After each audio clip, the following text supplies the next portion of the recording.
Well, in this crazy corona world that we're in, I just figured out that at least one of the Intro to Latin sections had not seen the chart on cases. I can imagine that this has made some of your work more difficult. We've talked about the information in the case chart, but I definitely feel badly that some of you didn't see it. Normally, normal school year, I'd have seen your binders several times by now, physically in my hands, and we haven't had the time for that. We've had to do everything online. So I'm going to make a video on the case uses and get it out to all of you. If you have any questions, please let me know. This will really help with that third quizzes file, the one on case uses. So let's see. And I will avoid sound effects until I figure out how to turn the volume down on them. Sorry about that. So, Latin cases. In English, we do not use cases to tell us the role of the word in the sentence. Our primary is the position of the word in the sentence. So in English, we often go subject, verb. If we have a direct object, it follows the verb. If we have an indirect object, it either is sandwiched between that verb and direct object, or we use keywords to or for. We talked about to or for a lot in that lesson 1 exercise where we were recognizing the keywords and translating the Latin ending based on those keywords. In Latin, we use endings to tell us everything. We don't have the keywords. Prepositions are the closest that they come to keywords, and so, for example, we talked about an ablative, that the standard translation is by, with, or from. There are prepositions that mean by, with, and from. By is a or ob. From is a or ob, or e or x, or de. When we learn those, I'll explain the difference, because there's nuance meaning. And then with is cum, ablative of accompaniment. So we've heard all these cases, but today I'm going to talk about the case, their use in that standard translation. I know that some of my peers, other magistri et magistri, use color coding of endings. It's not something that I've gotten into yet, but I am going to color code this chart just to see if it helps us. I'm going to use the black text for setting out the columns. So I'm going to be talking today about the Latin cases, the use of those cases, and the standard translation for each of those cases. Our first case, and I'm going to hit undo, because I meant to turn that a different color. We'll start with red. So the nominative case has two basic uses that we've gone over in class. It can be the subject of the sentence. It can also be a predicate nominative.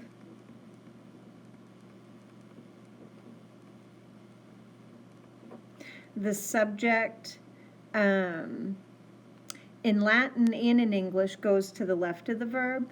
The predicate nominative is a nominative following a verb of being. So this week we've been talking about sum, that is our verb of being. We have nominative subject on the left, equals, that verb of being is the equal sign. The nominative on the right is the predicate nominative. Our standard translation for the subject is just to use the noun. Agricola, the farmer. Femina, the woman. If it's plural, make sure that you pluralize the English. Agricolae, farmers. Feminae, women. The predicate nominative is also translated as the noun, but in both Latin and English, it goes to the right of the verb of being. Okay, our next case we'll do in yellow, genitive. Genitive. Genitive is used for possession. In English, we do noun apostrophe s for the singular and nouns s apostrophe for the plural. In both cases, we can use of the noun or of the nouns to convey possession as well. It is Jane's book, Jane apostrophe s. It is the book of Jane. It is the children's book. Now that is still apostrophe s because it pluralizes with an ren. Women's, men apostrophe s, same deal, different kind of plural. In all of those cases, I could have said of Jane, of the children, of the women. Our next case, we'll go with green, is dative. And dative, the use we know so far, is indirect object.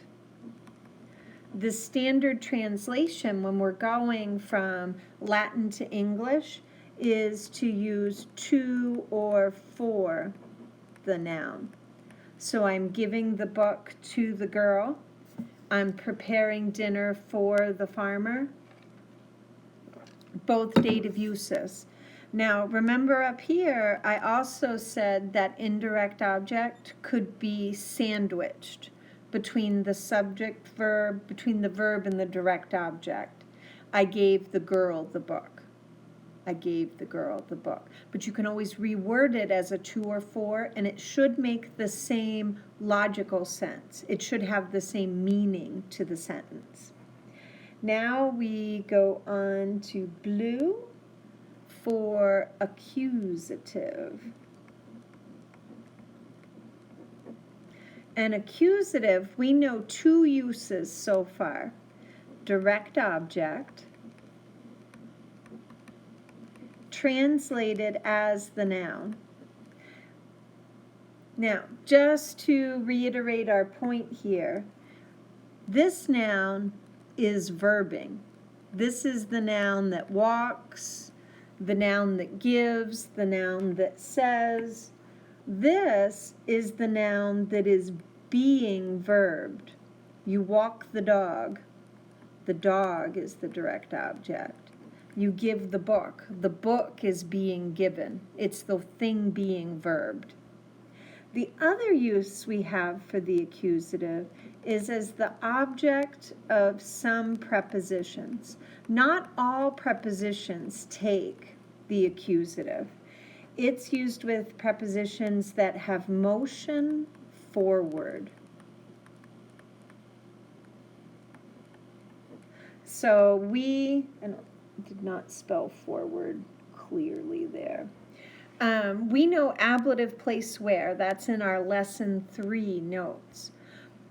We also, in our vocabulary, haven't taken the note yet, but we learned the preposition odd, which takes the accusative, and that means to, towards,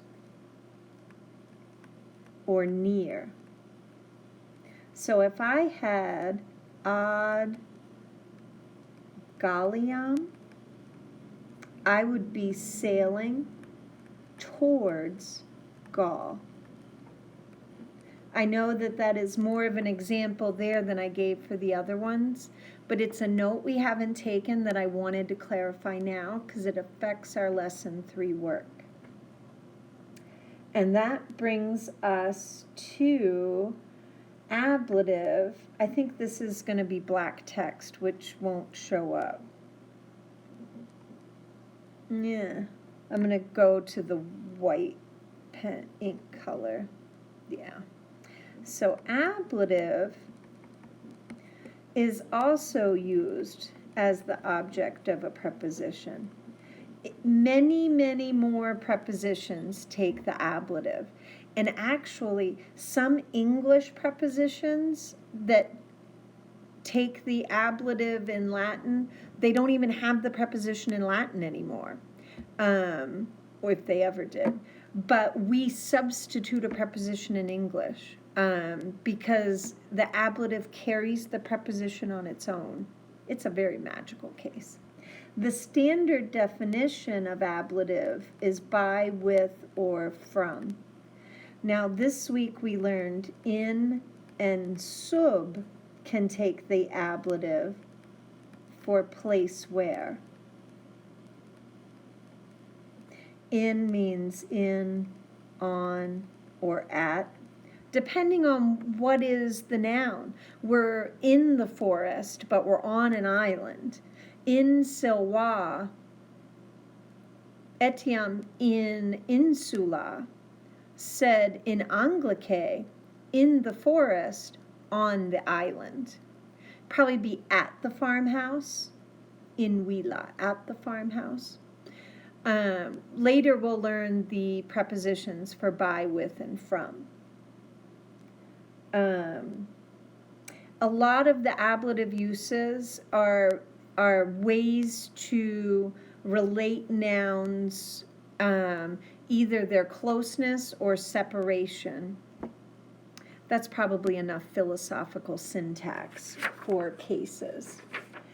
And then finally, I guess I will go back to red, which is appropriate because we talk very little about vocative. It's almost always the same as the nominative. In a couple lessons, it might actually be lesson 13, so 10 lessons. In another lesson anyway, we will learn the places where it differs. It might actually be in the second declension lesson. It's either lesson 4 or lesson 13. But either way, the vocative is used for direct address, which is why we don't talk about it a lot. When we have a verb that doesn't have a subject, we call it a command, an imperative. We're like, run! Like, remember, run, Forrest, run! That is an imperative, run. And we would say ambula. Ambula means imperative, run. If we were yelling at the whole cross-country team, we would say ambulata, ambulata, run, run. In our classroom, we have laborata, work, et ludita, play. But the forest, that direct address, that would be in the vocative. It would be forestus, forete. We would yell it, oh, forest. So, oh, noun. It's what we yell after someone, like they're running down the hallway. Oh, Mom, come back. That's direct address. So I will post both this video, yay, no sound effect, and the document. I tried to annotate on the document, but I did not have good luck. I will post a copy of the PDF. That PDF has been in our coursework tab this whole time. Please make sure you're not just going into your to-do list. Make sure you go on to the classwork tab because each lesson I post resources. There might be new game files that I post, notes under notes for forms or notes for syntax. If you have any questions about where to find the information in the classroom, please let me know. We'll do a tour of the classroom. I hope you're having a great day, and I'm going to wrap up this video here.